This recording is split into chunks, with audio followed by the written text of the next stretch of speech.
부활의 능력을 회복합시다라는 제목으로 말씀 나누도록 하겠습니다. 부활절이 지났는데 작년에는 코로나 팬데믹이 불현듯 찾아와가지고 우리가 아무것도 못하고 이렇게 지나고, 이번에는 그래도 부활절을 조금 뭔가 의미 있게 보낸 듯한 느낌이 조금 듭니다. 부활절을 보내면서 우리는 항상 이 기억 속에 남는 거는 연합 예배 드린 거. 저도 어릴 때부터 항상 기억에 남는 거는 연합 예배 드린 거.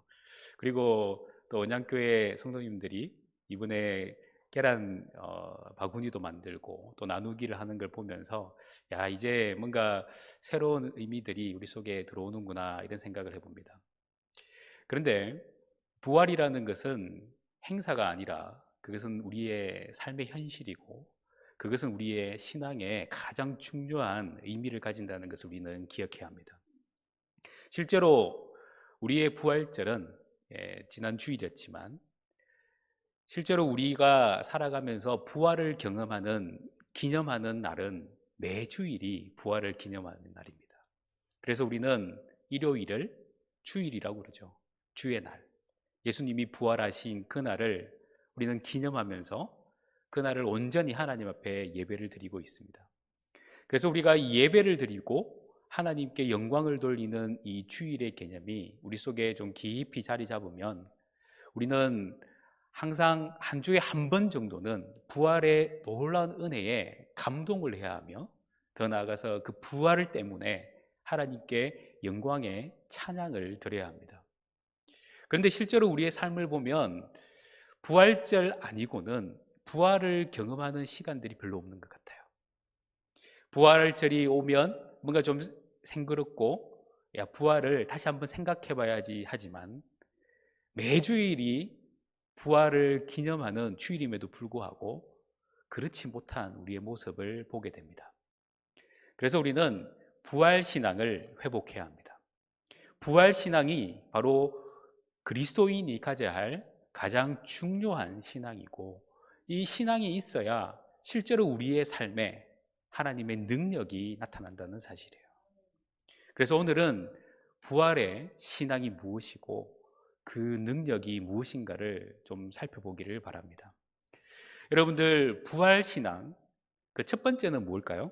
그것은 과거에 예수님의 부활을 믿는 것입니다. 예수님이 2000년 전에 이 세상에 오셔서 우리를 위해서 죽으시고 십자가의 대속을 이루시면서 거기서 끝나지 않고 무덤을 빈 무덤으로 만드셨어요. 이것은 놀라운 사실입니다. 이 세상에 어떤 종교 지도자도 부활한 사람이 없어요. 그리고 부활한다고 해도 그것은 잠깐일 뿐일 수 있습니다. 하지만 예수님은 많은 사람들에게 예수님의 부활을 증거하시고 보여주시고요, 더 나아가서는 그냥 이 세상에서 부활으로 끝난 게 아니라 하늘로 승천하는 모습까지 보여주시면서 우리의 부활이 진정한 부활이다라는 것을 말씀해 주셨습니다. 그래서 우리는 부활을 경험할 때 부활이라는 것이 과연 내 안에서 어떻게 이루어지나, 그걸 생각하기 전에 예수님의 부활을 믿어야 한다는 거예요. 여러분들, 예수님의 부활을 믿습니까?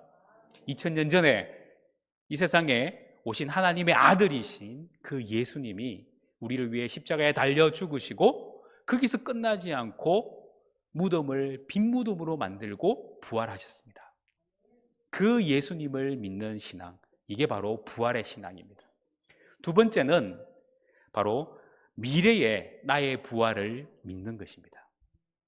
우리의 신앙은 여기서 끝나지 않고요, 나도 이제 언젠가는 죽음을 맞이할 텐데 그 죽음이 나를 속박하여서 나의 인생이 거기서 끝나는 것이 아니라 바로 예수님이 부활한 것처럼 나도 부활한다라는 것입니다.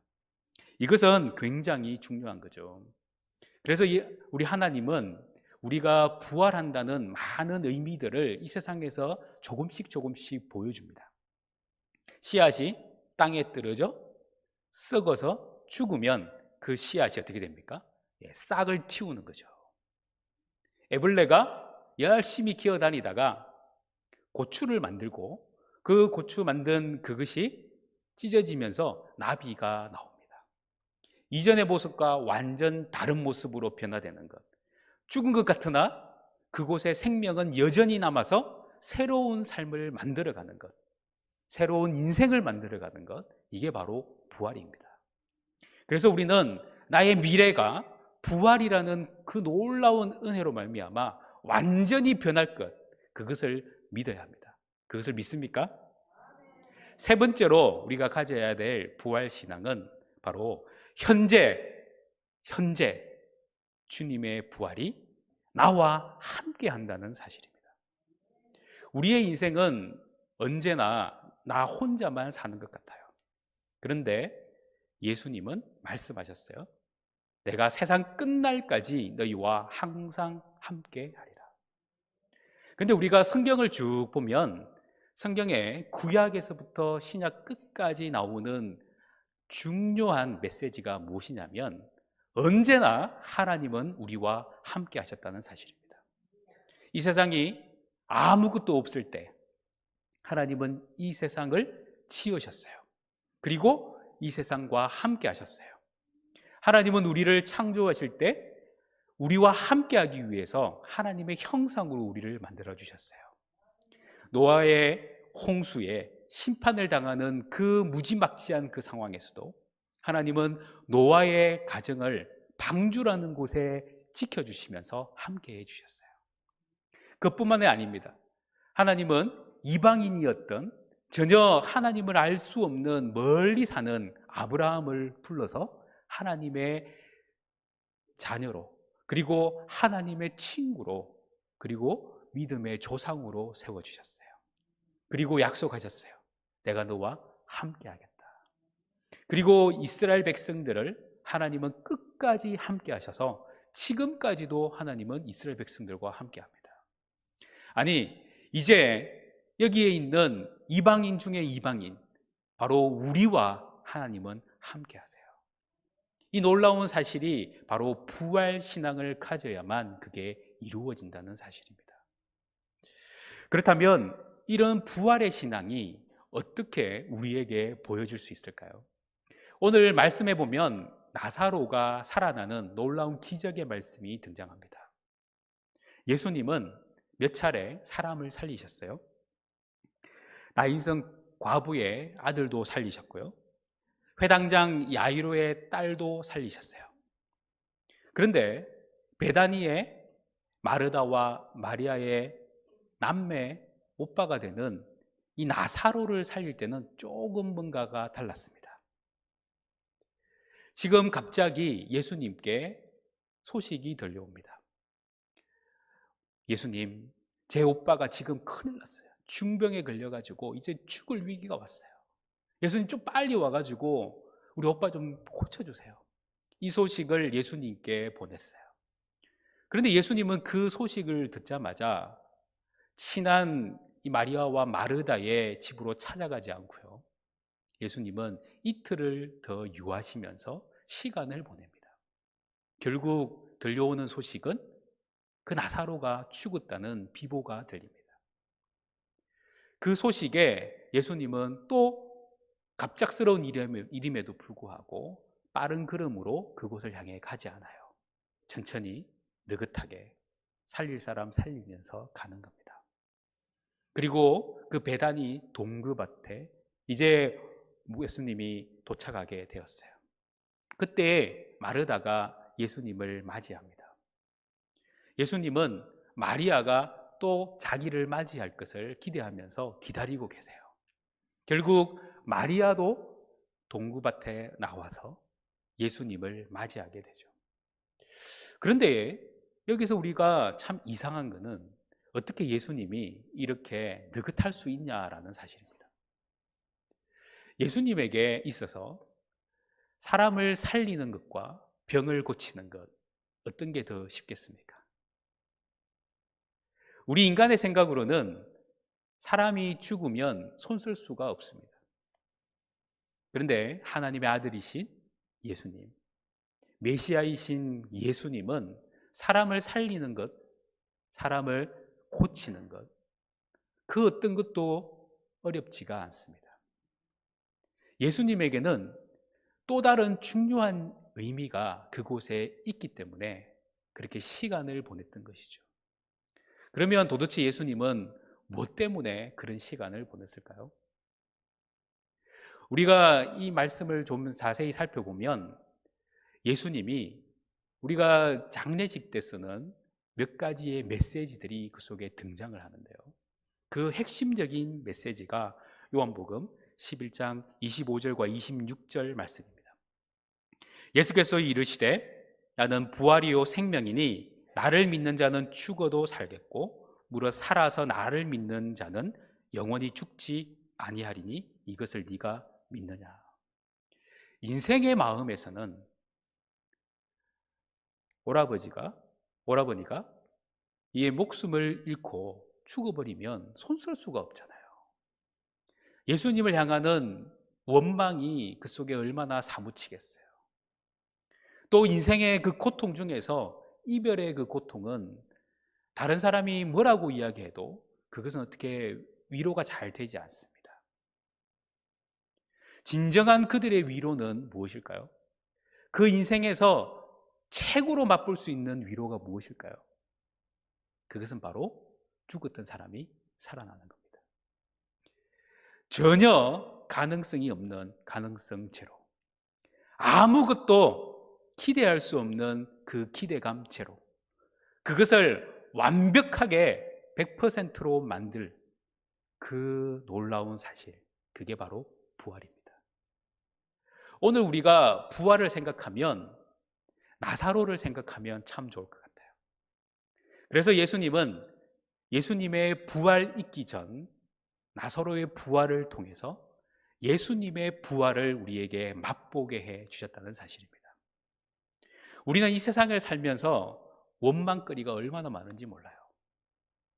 그런데 이 세상을 다 살고 우리가 죽음 앞에 섰을 때, 아니 죽음 그 이후 곧바로 어떤 일이 벌어질까 한번 생각해 보세요.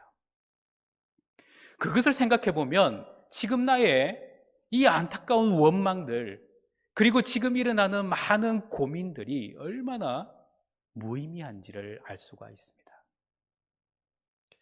그래서 예수님은 진정한 부활이 바로 모든 것을 할 수 없다고 생각하는 원망과 불평과 그 답답함, 그것을 완전히 깨트리고 우리가 기대할 수 없는 그 상황에서 나타나는 것, 그게 바로 부활이다. 부활은 바로 그런 의미가 있습니다. 그래서 예수님처럼 부활을 한다는 것 아직 모르잖아요. 그래서 나사로가 죽었는데 썩어 냄새가 나는데도 불구하고 벌떡 일어나 나오는 그 모습을 보여주면서 우리의 부활은 바로 우리가 기대하는 그런 게 아니라 기대를 뛰어넘는 것임을 말씀해 주셨다는 사실입니다. 성도의 죽음은 슬프죠. 하지만 그 슬픔을 이길 수 있는 것, 그게 바로 부활의 신앙입니다. 성도의 고난 너무나 괴롭습니다. 하지만 그 고난의 아픔을 이길 수 있는 것, 그게 바로 부활의 신앙입니다. 이 세상을 살면서 마음 가운데에 깊은 한숨과 그 우울감 때문에 고통하고 괴로워하는 우리의 모든 안타까움, 그것을 이겨낼 수 있는 것, 그게 바로 부활의 신앙이라는 거예요. 그래서 우리는 그 부활의 신앙 앞에 내 마음 문을 열고 순종함으로 그것을 받아들여야 합니다. 예수님은 메시지를 남기셨어요. 그 메시지는 바로 예수님만 길이고 진리고 생명이라는 메시지였습니다. 그 어떤 것도 우리의 기대를 만족할 수 없고 그 어떤 진리도 우리의 기대를 충족시킬 수 없어요. 오직 예수님만 우리의 길이고 진리고 생명임을 예수님이 말씀해 주시고 그 증거를 나사로의 부활로 보여주셨다는 사실입니다. 자, 그렇다면 부활의 주님을 영접하는 우리가 부활의 능력을 어떻게 경험하느냐라는 겁니다. 부활의 능력으로 우리는 죄와 사망의 무덤에서 나올 수가 있습니다. 나사로를 통해서 분명히 보여주신 것은 인생은 그 죄값으로 죽음에 이를 수밖에 없는 인생임에도 불구하고 그 인생이 예수님의 부르심 앞에 새롭게 등장을 한다는 사실이에요. 우리가 죽으면 천국에 여러분의 이름을 부를 때에 우리는 눈을 번쩍 뜰 건데 그 눈을 어디서 뜨느냐? 바로 천국에서 뜨게 됩니다. 얼마나 놀라운 일입니까? 내가 눈을 뜨고 싶어서 뜨는 게 아니라 하나님께서, 아니 예수님께서 아마 우리의 이름을 부르시면서 나사로야 나오라, 정훈아 나오너라, 일어나라, 그 소리를 들으면서 천국에서 여러분들은 눈을 뜨게 될 겁니다. 예수님을 전혀 몰랐던 사마리아 여인이 갑작스럽게 예수님을 만났습니다. 그의 인생은 죄로 가득한 인생이었어요. 그의 인생은 아무 빛도 없는 인생이었어요. 결국 죽음이라는 것 앞에서 그의 인생은 그 죽음을 향해 갈 수밖에 없는 인생이었어요. 그 여인이 그날따라 우물가에서 예수님을 만납니다. 그는 예수님께 물 한 바가지 드리는 것으로 그의 모든 정성을 다하는 것 같았지만 그때에 예수님은 놀라운 사실을 하나 그에게 말씀하죠. 요한복음 4장 13절과 14절에 보면 예수께서 대답하여 이르시되 이 물을 마시는 자마다 다시 목마르려니와 내가 주는 물을 마시는 자는 영원히 목마르지 아니하리니 내가 주는 물은 그 속에서 영생하도록 솟아나는 샘물이 되리라. 죄와 사망이라는 것은 인간의 끝입니다. 그 인간의 끝에서 맛볼 수 있는 것, 그것은 아무것도 없어요. 그런데 예수님은 그 인간의 끝에서 있는 사마리아 여인에게 생수의 은혜를 부어줍니다. 목말라 목이 완전히 비틀어지고 더 이상 살 기력이 없는 그에게 진정한 생수, 그 물을 마시면 영원히 목마르지 않는 그 생수를 예수님이 허락해 주셨다는 사실입니다. 바로 부활이 생수인 것이죠. 내가 소망이 없고 살 기력이 없는데 내 앞에 죽음이라는 문턱이 내 앞에 있는데 그것을 어떻게 할 수 있을까? 아무것도 할 수 없을 때 그때 주님이 생수가 되어 주십니다.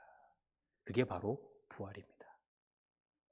그래서 우리는 그 부활로 예수님을 온전히 경험할 수밖에 없고 예수님의 생명이 내 생명임을 확인할 수밖에 없다는 사실입니다. 제가 예전에 있었던 교회에서는 장례식을 하면 꼭 그 장례식 가서 그 빈소 앞에다가 이렇게 적어 놓게 했습니다. 저희 아버지는 천국에 살고 계십니다. 처음에 제가 그 교회에 갔을 때는 충격이 왔어요. 이런 일을 왜 할까? 이게 과연 의미가 있을까라는 생각을 했었어요. 근데 시간이 지나면서 확신이 드는 게, 우리의 장래가 끝이 아닌 것을 성도들도 알아야겠구나. 성도들은 마음속에 그 부활이 멀리 있는 게 아니라 지금 당장 이루어진 것을 우리가 눈으로 봐야겠구나라는 생각을 하면서 참 은혜로웠던 기억이 있습니다. 여러분들과 함께했던 수많은 믿음의 사람들, 지금 그들은 천국에 살고 있습니다. 이게 바로 부활의 능력입니다. 나도 그 믿음을 가지고 살 때 우리는 부활의 능력을 경험할 수 있는 거예요. 두 번째로 부활의 능력으로 고통의 무덤에서 나올 수가 있습니다. 나사로의 인생, 그리고 나사로가 죽음으로 인해서 남겨진 두 동생들, 여동생들의 인생, 그들의 인생은 상당히 고통스러울 겁니다. 왜냐하면 세상을 헤쳐나가야 하기 때문에 그렇습니다. 우리가 신앙생활을 한다고 교회에 나왔지만 아마 우리 속에 많은 기도 제목이 있어요. 우리를 고통스럽게 하고 우리를 괴롭게 하는 그런 수많은 기도 제목이 있습니다. 그런데 분명한 것은 그 모든 기도 제목 우리 하나님이 다 아신다는 거예요. 왜? 하나님 우리와 언제나 함께 하셨기 때문에. 그런데 우리 하나님이 꼭 해주고 싶은 말씀이 하나 있어요. 시편 50편 15절 말씀이에요. 환난 날에 나를 부르라. 내가 너를 건지리니 네가 나를 영화롭게 하리로다. 하나님은 우리를 통해서 영광을 받아 주시기를 원합니다. 그런데 우리 하나님을 영화롭게 하기 위해서 하나님이 우리에게 요구하는 게 있는데요. 그것은 우리가 여전히 당하고 있는 환난 가운데서 하나님을 찾고 부르는 것입니다. 조금 더 부활의 주님으로 우리 초점을 맞춘다면 부활의 주님을 믿고 나아간다는 사실이에요. 부활의 주님을 믿고 나아가면 그 고난, 그 고통, 그 괴로움, 그 모든 것을 해결하실 그 예수님의 부활의 능력이 우리 가운데 임한다는 사실입니다. 이것은 내가 만들 수 있는 게 아니라 예수님만 줄 수 있는 놀라운 능력이죠. 그래서 우리는 힘들 때마다 예수님의 부활을 생각하면서 주님 나와 함께 해주시고 나의 기도에 응답해 주세요. 이런 기도가 필요하다는 사실입니다. 세 번째, 부활의 능력. 그 능력으로 우리는 불안의 무덤에서 나올 수가 있습니다. 불안이라는 것은 미래에 대한 안타까움이죠. 여러분들 얼마나 우리의 미래가 암담합니까? 나사로 오빠를 죽음으로 보낸 이 두 여동생들은 얼마나 답답할까요? 그들은 앞으로의 살 날이 깝깝하고 답답할 수 있습니다. 그래도 믿는 오빠가 있었기에 뭔가 의지하고 기댈 때가 있는데 그것이 없어져 버렸어요. 정말 예수님이 원망스러울 수 있죠. 내 불안을 챙겨줄 수 있는 사람이 없잖아요.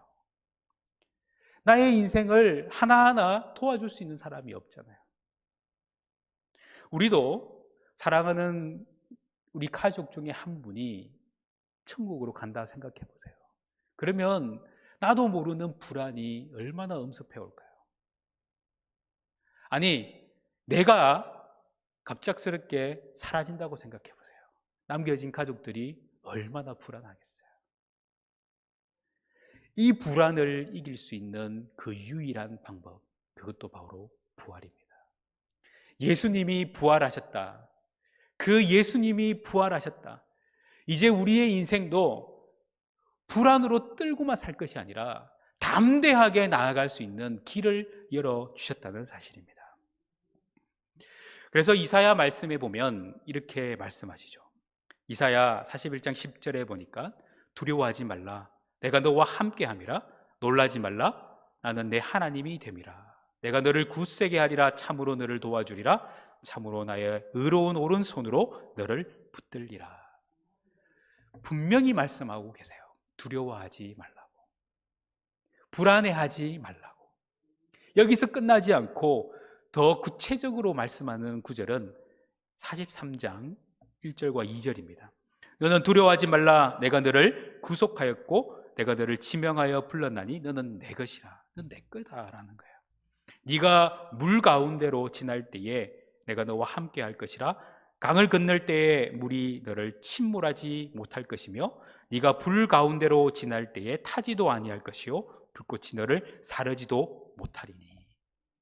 물의 위험과 불의 위험, 이 두 위험은 인간이 막을 수 없는 위험인데 이 위험 가운데서도 우리를 지켜주시고 보호하신다는 것. 두려워하지 말라고 하시는 하나님의 음성을 우리는 들어야 합니다. 그런데 그 하나님의 음성에, 그 놀라운 그 음성의 핵심은 무엇이냐? 바로 부활의 능력이라는 거예요. 부활하셔서 언제나 우리와 함께 하시는 그 예수님의 현현이 바로 성령으로 우리 가운데 임하셔서 여러분들과 함께 하심으로 우리의 인생을 지켜주신다는 사실입니다. 오늘 우리는 부활의 능력을 경험해야 합니다. 여러분들의 인생 가운데에 내가 어떤 상황에 있을지라도 예수님의 부활을 기억하면서 우리는 부활의 능력을 내 가슴 속에, 아니 내 심장 속에 새기면서 그 부활을 지켜가야 한다는 사실입니다. 나사로야 나오너라. 그 음성에 나사로가 벌떡 일어나 나왔어요. 주님이 오늘 부활의 주님이 우리를 부르십니다. 여러분들아, 그리고 여러분들 한 사람 한 사람을 부르시면서 나오라고 말씀하고 계세요. 이제 나가십시오. 부활의 신앙을 가지고, 믿음을 가지고 내 죄와 사망의 무덤을 깨트리신 그 예수님을 바라보고, 나의 인생 가운데에 불안과 두려움을 깨트려버린 그 예수님을 바라보고 오늘도 믿음으로 나아가는 저와 여러분이 되어서 부활의 능력을 경험하는 우리 모두가 되기를 간절히 축원합니다.